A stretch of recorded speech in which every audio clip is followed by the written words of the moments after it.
Hallo und zurück aus der Pause bei GreenTech Live. Ich bin Jochen Siegle und bei mir ist der liebe Martin Jäger. Genau.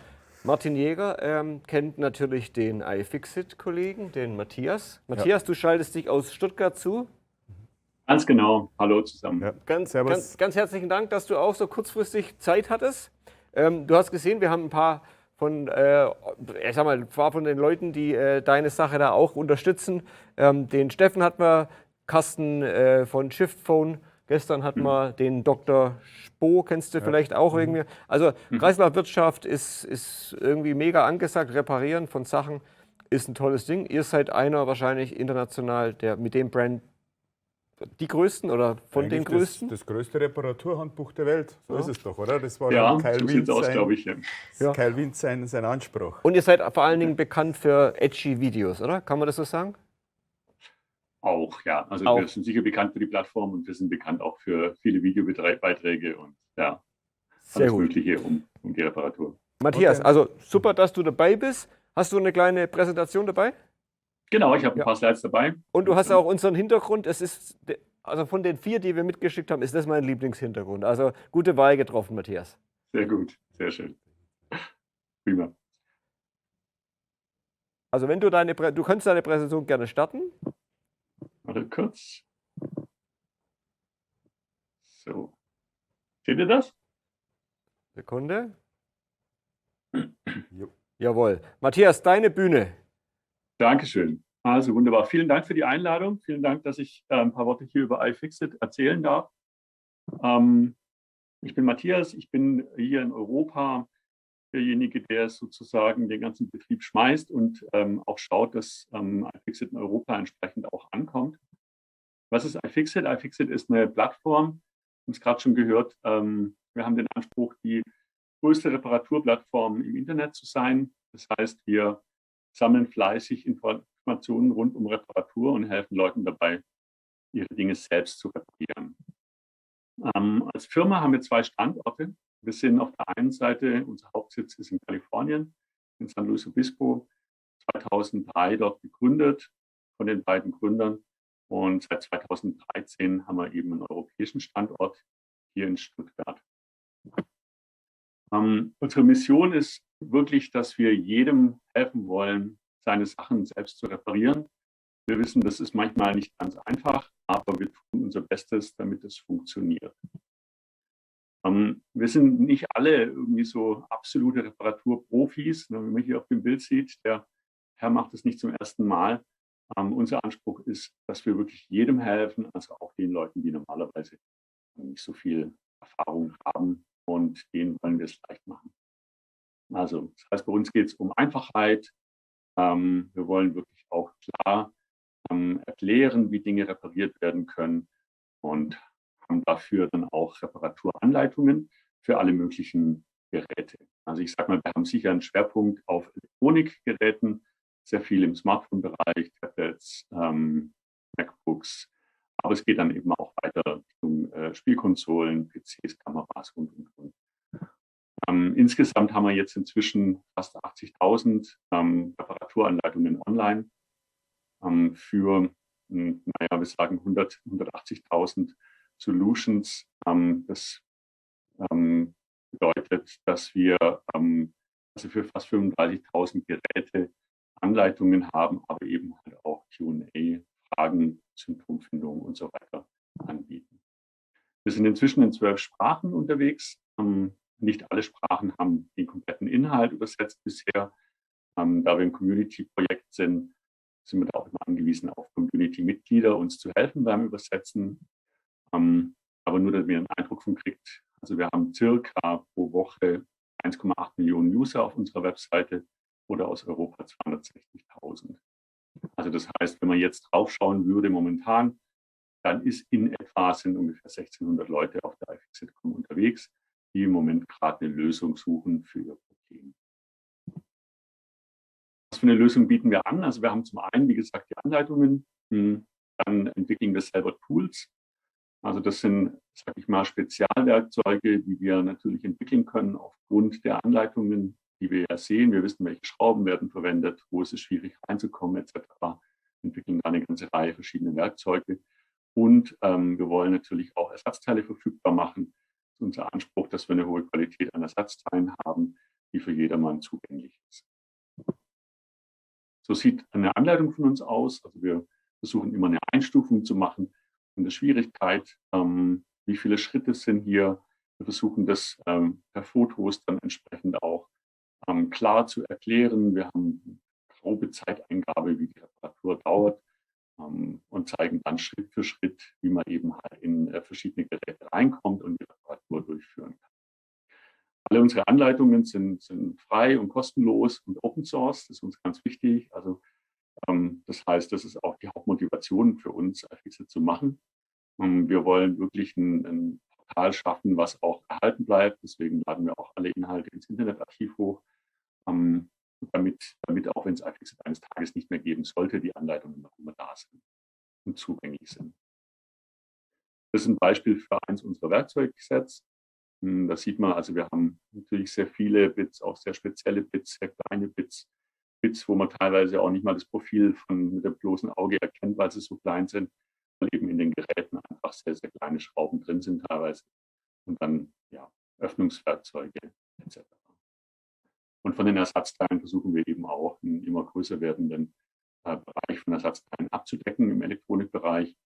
Hauptsächlich hier ist wichtig, dass wir die Qualität sichern, dass wir entsprechend natürlich auch eine Garantie drauf geben, etc. Und das sozusagen ein bisschen leichter machen zu erkennen, ob ein Ersatzteil wirklich auch das Richtige ist und eine richtig gute Qualität hat und nicht irgendwie ein billiges Remake. Dann haben wir einen großen Teil Answers, heißt es bei uns. Das heißt, da können Fragen gestellt werden. Da können dann Antworten gegeben werden. Da können sich die Leute selber gegenseitig helfen, um praktisch auch herauszufinden, was ist denn eigentlich kaputt. Und das wird auch häufig genutzt. Wir sind sozusagen die wahrscheinlich eine der ersten gewesen, 2003, die sich wirklich eingesetzt haben für Reparatur und auch dafür, dass Reparatur wieder zurückkommt und auch bei den Leuten wieder ankommt, weil wir einfach wirklich daran glauben, dass Reparatur ganz viele Gründe mit sich bringt, dass man das wieder tun sollte und dass man die Zeit auch damit verbringen sollte. Ich gehe da mal ein bisschen näher drauf an. iFixit ist eine Community, habe ich gesagt. Also wir haben momentan um die 3 Millionen User weltweit. Die helfen sich gegenseitig, die helfen auch dabei, Guides zu erstellen, Reparaturanleitungen, die helfen sich gegenseitig Fragen zu beantworten und werden von uns entsprechend dann aber auch natürlich moderiert. Und wir machen auch eine Qualitätssicherung über die Inhalte. Das heißt, alles, was erstellt wird, geht dann auch durch unser Patrolling und wird da nochmal qualitätsgesichert. So, warum ist Reparatur eigentlich so wichtig? Ich glaube, wir haben es jetzt schon ein bisschen gehört in den anderen Vorträgen. Ganz wichtig ist einfach, dass wir müssen uns klar sein, dass praktisch bei der sowohl Herstellung wie auch bei dem Recycling von Geräten die meiste Energie, das meiste CO2 aufgebraucht wird, auch die meisten Ressourcen gebunden werden.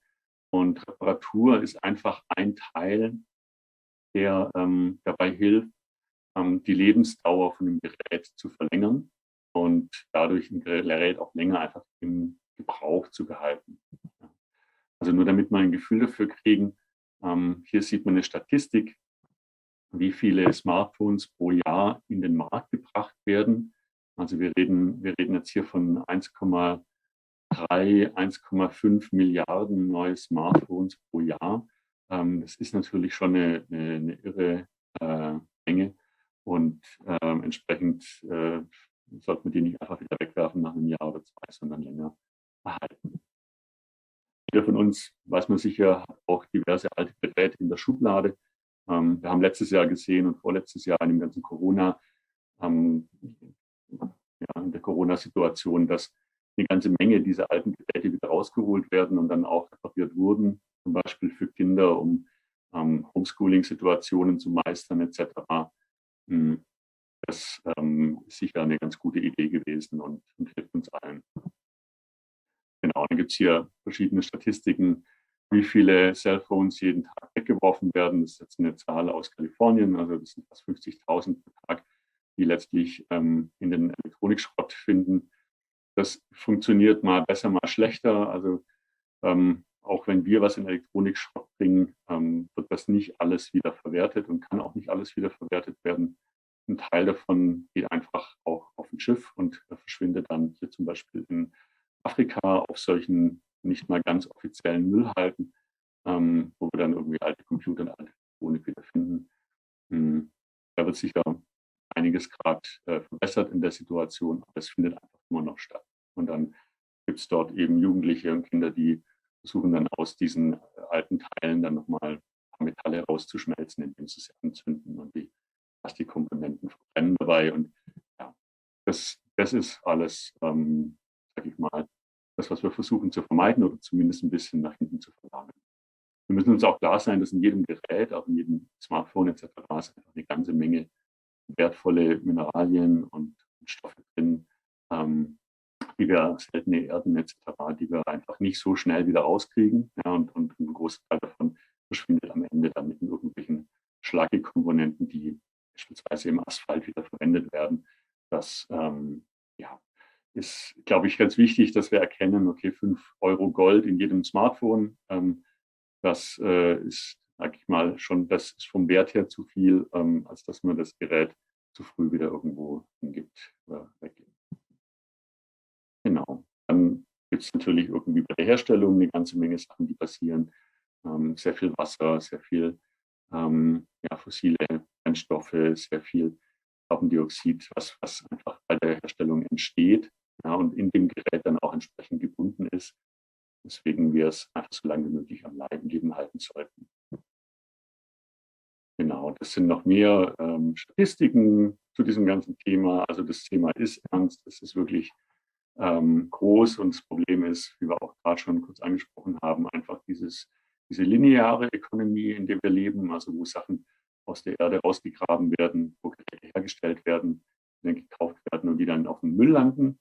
Und die Lösung ist garantiert die Circular Economy, das heißt, wo wir einfach besser und besser werden, aus dann auch Geräten wieder Rohstoffe rauszugewinnen etc. Und in diesem ganzen Circular Economy-Zusammenhang ist für uns eben halt Reparatur, sage ich mal, der einfachste und kleinste Schritt. Und vor allem dann auch in der Eigenreparatur, wenn ich dann sozusagen zu Hause auch repariere, dann habe ich eigentlich so einen kleinen Preis, auch was ich an Ressourcen etc. aufwende, um entsprechend mein Gerät wieder in Stand zu bringen, dass das eigentlich der in unseren Augen beste Beitrag ist für diese Ökonomie und auch der unkomplizierteste.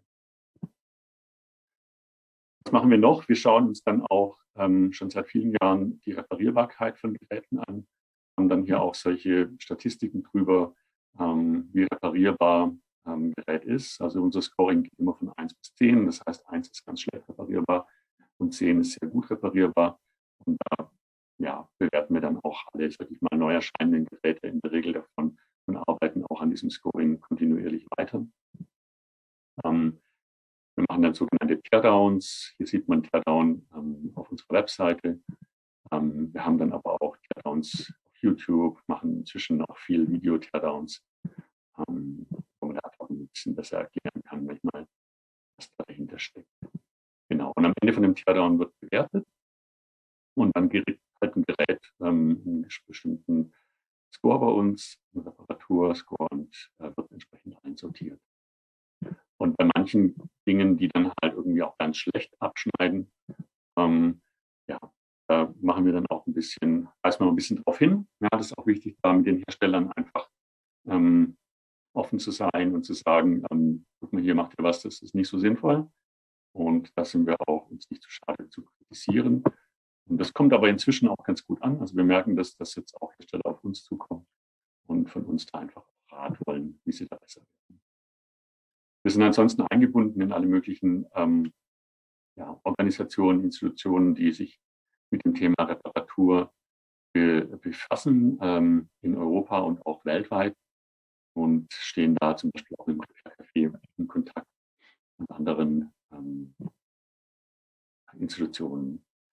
Genau, wir veranstalten dann auch, so es die Lage zulässt, also in den letzten 2 Jahren war das ein bisschen weniger, kommt jetzt aber wieder zurück, dann auch so Events, wo wir einfach Leuten beim Reparieren helfen, wo wir einen Reparaturtisch mitbringen, wo man sich gegenseitig treffen kann.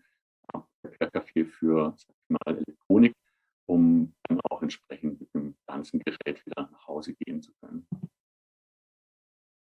Auffällig ist bei unserer Community, dass die Leute wirklich Lust haben aufs Reparieren. Also die Statistik hier ist schon ein paar Tage alt, aber wir haben einfach festgestellt, dass wenn einer einmal eine Sache erfolgreich repariert, dann macht er das gerne auch immer wieder und dann kommt er auch bei uns zurück und repariert ein zweites Gerät oder repariert das Smartphone für den Nachbarn oder die Bekannte oder die Freundin oder wie auch immer. Und ja, also Reparatur ist durchaus ansteckend und wirkt sich dann auch wieder auf die Hersteller. Also wenn ich praktisch eine Marke habe, die sich gut reparieren lässt, das zahlt ein auf die Marke und das heißt, ich kaufe dann auch sehr wahrscheinlich wieder ein Gerät von dieser Marke, weil ich merke, okay, die unterstützen mich da. Genau, Dieter Rams hat es auch schon gesagt, sozusagen das Long Lasting. Also das heißt, wir wollen einfach so lang, wie es geht, ja, die Dinge beim Leben halten. Dafür sind wir da. Wir haben jetzt inzwischen einige Partnerschaften, also wir arbeiten da mit Herstellern zusammen. Patagonia war sicher einer der ersten, die auf uns zukamen und gesagt haben, können wir nicht was zusammen machen. Wir haben hier eine ganze Menge Koffer und Jacken und so weiter, die auch kaputt gehen. Wir würden gerne unseren Kunden zeigen, wie sie das selber reparieren können. Und dann haben wir hier eine ganze Menge Anleitungen gemacht, auch dies Nähen und Reißverschluss einkleben und so weiter angeht. Und Motorola ist eine andere Firma, mit der wir eng zusammenarbeiten, für die wir auch Ersatzteile dann entsprechend vertreiben, Anleitungen bereitstellen. Genau, Fairphone, die kleine Firma aus Niederlande, die jetzt inzwischen auch immer größer wird und bedeutender wird, die mit denen arbeiten wir seit vielen Jahren zusammen, beraten die auch immer ein bisschen beim Design ihrer Geräte, was die Reparatur angeht, die Reparierbarkeit angeht. HTC kam dazu, jetzt relativ neues Steam Deck. Das heißt, da werden von uns auch Ersatzteile entsprechend vertrieben und wir helfen auch ein bisschen beim Designberatung. Dann gibt es noch andere, die sind kein offizieller Partner von uns, aber wie man hier sieht, finden die uns wohl doch auch ganz interessant, ganz spannend. Ja, und es gibt also momentan sehr, sehr viele Hersteller, die auf uns zukommen. Das ist ein Riesenthema gerade. Da haben wir eine ganze Pipeline jetzt mit Anfragen, die wir versuchen jetzt nacheinander abzuarbeiten, wo es einfach um Beratungsleistungen in dem Bereich geht. So, Right to Repair haben wir gerade auch schon gehört. Also letztes Jahr war sicher eines der bedeutendsten Jahre für Right to Repair. Also all die Jahre, die wir da gekämpft haben, zahlen sich scheinbar langsam aus. Der französische Repair-Index wurde eingeführt. Das heißt also auch jetzt im Laden steht neben dem Gerät entsprechend eine Einschätzung, wie reparierbar das Gerät ist, ähnlich wie so ein Energiesiegel. Das ist ein erster Schritt, der aber sich jetzt in vielen anderen Ländern wiederholen wird. Das heißt, das Thema wird immer bedeutender. Der French Repair Index ist praktisch letztlich von der französischen Regierung ausgegeben, aber basiert auf einer europäischen Grundlage, wo wir auch mitgearbeitet haben. USA jetzt mit beiden geht total in die Richtung, auch ganz spannend. Es gibt jetzt so Sachen wie der Bonus, wo dann auch, also das honoriert wird, repariert wird. Wir haben es auch gerade schon gehört, also in Europa jetzt also mehr und mehr Labels und auch, sag ich mal, Anforderungen, Regularien, was einfach Verfügbarkeit von Ersatzteilen, Verfügbarkeit von Reparaturinformationen an die Hersteller heranträgt. Also das bedeutet, das kommt ganz schön in Schwung gerade alles. Und auch Bundesregierung, haben wir auch gerade gehört, Steffen Wannerow hat das jetzt verankert. Erstmal im Koalitionsvertrag. Wir müssen natürlich abwarten, was da jetzt draus wird, aber das ist natürlich schon ganz toll. Also da haben wir vor 10 Jahren noch nicht drüber nachdenken wollen, dass die Politik das Thema Reparatur so vehement aufgreift und jetzt passiert es tatsächlich. Also es ist wirklich ein sehr spannender Moment. Genau, also wir sagen grundsätzlich, ne, Reparatur ist einfach ein Meilenstein, ein Eckstein von unserer Zukunft. Also wir müssen einfach da mit rein, das mit reindenken in allem, schon beim Design am besten. Ganz wichtig, dass da Reparatur mitgedacht wird und dann entsprechend auch die Leute selbst in die Lage kommen, ihre Dinge zu reparieren oder entsprechend natürlich auch, wer sich das nicht zutraut, Reparaturbetriebe aufsuchen kann. Genau. Soweit von mir. Vielen Dank. Wenn Fragen aufkommen, gerne. Auf jeden Fall, lieber Matthias. Ganz herzlichen Dank. Super spannende Präsentation. Reiht sich fast nahtlos an das, was der Steffen vorher auch schon referiert hat. Und ich bin froh, dass wir viele so Themen haben. Grundsätzlich, Reparatur ist wunderbar. Wir haben das verstanden. Wir alle verstehen das. Aber ich habe jetzt eine Teenager-Tochter. Ich habe einen alten iPod daheim liegen und sage ihr, du, der funktioniert doch irgendwie noch oder den können wir noch mal irgendwie reparieren. Aber macht Reparatur wirklich für so ein Gerät Sinn? Weil ein 100 € Samsung-Handy kann halt irgendwie iPod ersetzen und der 10 Jahre alte, das 10 Jahre alte Gerät ist quasi wertvoll. Du sagst, in jedem so ein Gerät steckt 5 € Gold und so weiter drin. Wertvoll, aber doch irgendwie nutzlos. Und die Problematik habt ihr ja wahrscheinlich immer so in der Abgrenzung. Lohnt sich Reparatur? Muss man nochmal irgendwie in Zeit und ich sag mal auch Invest in ein älteres Gerät stecken? Und lohnt sich wirklich? Das ist doch wahrscheinlich immer die Abwägung, die bei euch steht. Ja, klar, natürlich. Also ich meine, die Abwägung stellt man sich immer, das ist ganz klar. Ich meine, es kommt halt drauf an, ne? Wenn jetzt dein alter iPod, sag ich mal, im Kinderzimmer noch einen Nutzen hat und die Reparatur sich im Bereich von, was weiß ich, neuer Akku 20 € bewegt oder so und man investiert da vielleicht 2 gemeinsame Stunden Vater, Tochter, das kann ja auch ein wertvoller Moment sein. Ja? Und man zeigt dabei dem Kind noch irgendwie, wie so ein Ding von innen aussieht. Und dass nicht alles, was kaputt ist, auch kaputt bleiben muss. Ja. Also das hat immer viele Dimensionen. Dazu bräuchte ich dann aber wahrscheinlich von euch, ihr macht ja auch Werkzeug und der Martin ist ein großer Fan vom Werkzeug. Ja, genau. Mein Lieblingswerkzeug ist der Jimmy. Ja. Genau. Mit dem knackst du alles. Genau. Mit Technik. Ja gut, aber ein Problem ist wahrscheinlich, wie schaut es eigentlich aus mit der Ersatzteileversorgung? Ich weiß, noch vor kurzem war es doch so, dass du von Apple oder auch von Samsung gar keine originalen Ersatzteile bekommen hast. Als Privatmann, sage ich jetzt mal. Ja, das ändert sich gerade ein bisschen. Also Apple hat jetzt ja angekündigt, dass sie selbst auch ein eigenes Selbstreparaturprogramm auf den Weg bringen. Wir haben jetzt noch nichts gesehen, aber es kommt bestimmt dieses Jahr. Was halt Apple macht nach wie vor ist, die haben ein sehr starkes Verbindung zwischen den Ersatzteilen und deinem Gerät. Also da muss gepaart werden, entsprechend von der Software. Aber es soll jetzt zumindest mal zugänglich werden für Endkonsumenten. Und also von Samsung weiß ich, dass sich da gerade auch ganz viel bewegt. Da tut sich einiges. Da werden wir sicher sehr viel mehr Ersatzteile zukünftig sehen. War, glaube ich, bei Apple, bei iPhones war es ja sogar so, die haben sich ja gegen Ersatzteile gewehrt, mit Nachbauten auch gewehrt. Du konntest du gar nicht. Wenn du die eingebaut hast, dann war es blockiert.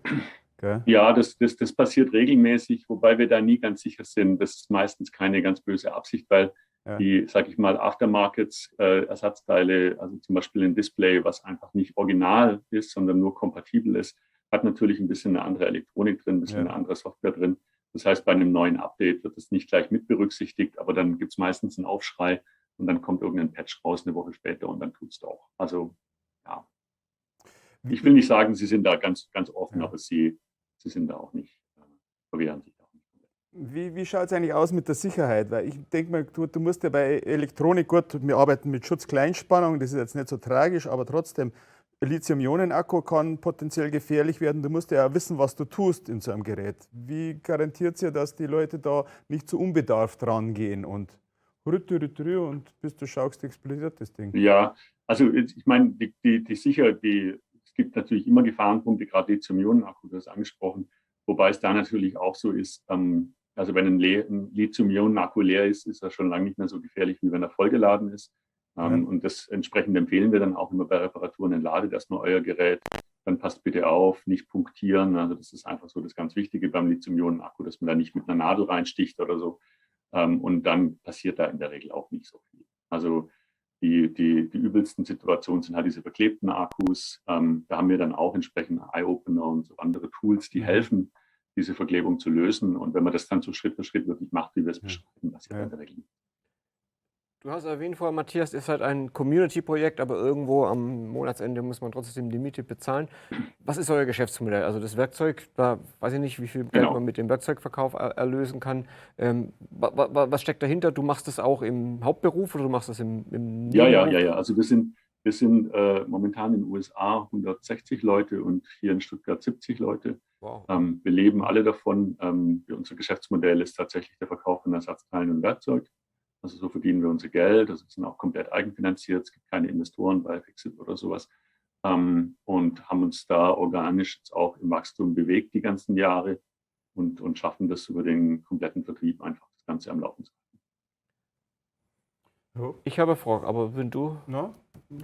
Mich würde interessieren über die ganzen Kategorien. Du hast ja die Zahlen genannt. Ich habe mir notiert 1,8 Millionen Nutzer pro Woche. War das Deutschland allein oder war das weltweit? Das war weltweit. Weltweit. Ja, aber es ist natürlich massiv. Ihr habt 35.000 Geräte und 80.000 Anleitungen. Kannst du mal so ein bisschen einen Überblick geben, was ist denn da, ich sag mal, ich kann mir vorstellen, von den Kategorien, Smartphones wird relativ weit oben sein. Geht es auch wegen mir runter, nicht nur in den CE-Bereich oder in den Mobile-Bereich, sondern auch weiße Ware, hatten wir auch vom Steffen vor schon ein bisschen was gehört. Kannst du mal ein bisschen was über heiße Kategorien sagen? Ja, also bei uns sind es garantiert vom Schwerpunkt her auf jeden Fall mal Elektroniksachen, also Smartphone, Computer, Tablets, Game-Konsolen.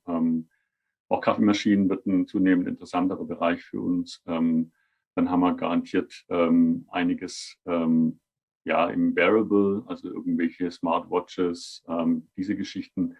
Von den Anleitungen geht es sehr weit auseinander. Also wir haben auch ein Community-Mitglied zum Beispiel, der einen alten Mercedes komplett erklärt, wie man ihn repariert. Also auch das gibt's. Aber dafür bietet man dann natürlich keine Ersatzteile an. Soweit sind wir noch nicht. Wir haben, sage ich mal, auf der einen Seite eine stetig wachsende Anleitungsmenge und auf der anderen Seite versuchen wir mit den Ersatzteilen hinterherzukommen. Aber sicher Schwerpunkt momentan ist Elektronik. Sehr schön. Ja gut, aber bei Waschmaschinen, da muss ich nochmal einwerfen, den Sicherheitsaspekt, also wenn es mit 230 Volt zu tun hat, dann wird es aber dann schon gefährlich, oder? Naja, das kommt ja drauf an. Also ich meine, Stecker raus ist schon mal Schritt 1. Ja. Hilft dann, immer. Das hilft immer, ja. Und dann gibt es natürlich so ein paar Elkos, Kondensatoren und sowas, die da vielleicht noch eine Gefahr birgen. Genau. Klar. Also da versucht man natürlich sehr genau hinzuschauen, sehr genau auch dann entsprechend Warnungen zu geben.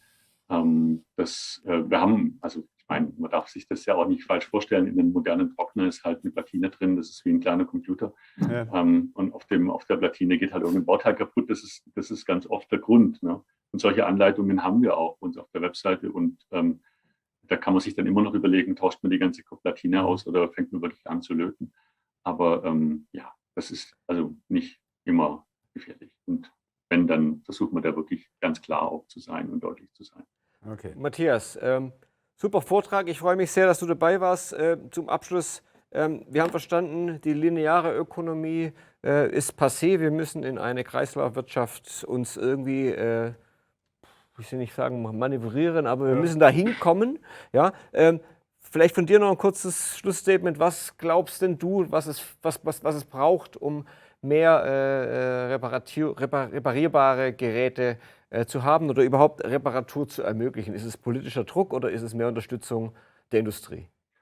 Also klar, wir sehen natürlich ganz deutlich, dass ohne den politischen Druck und ohne entsprechende Regularien bewegt sich nichts. Also das war die Erfahrung der letzten Jahre. Jetzt, wo viele Regularien da sind, merken wir, die Hersteller bewegen sich. Also das ist sicher ein ganz wichtiger Punkt. Aber dann natürlich auf der anderen Seite müssen die Hersteller und auch die Ingenieure dort und Produktentwickler ein bisschen anfangen umzudenken und wirklich von Anfang an auch Reparatur im Design zu berücksichtigen, was geht. Also da gibt es eine ganze Menge Beispiele, wo das sehr gut funktioniert. Und wie gesagt, da beraten wir auch gerade einige, um einfach damit drauf zu schauen, auch schon auf Prototypenebene teilweise, und da Ideen zu geben den Ingenieuren, damit die auch entsprechend Geräte dann auch bauen, die reparierbar sind. Sehr schön. Matthias, nochmal ganz, ganz herzlichen Dank. Hat viel Spaß gemacht. Ich hoffe, wir sehen uns bald mal wieder bei einem Event oder bei einer Online-Konferenz oder wie auch immer. Du bist ja auch um die Ecke. Genau. Herzlichen Vielen Dank für die Einladung. Ja. Danke. Tschüss. Ciao, ciao. Servus.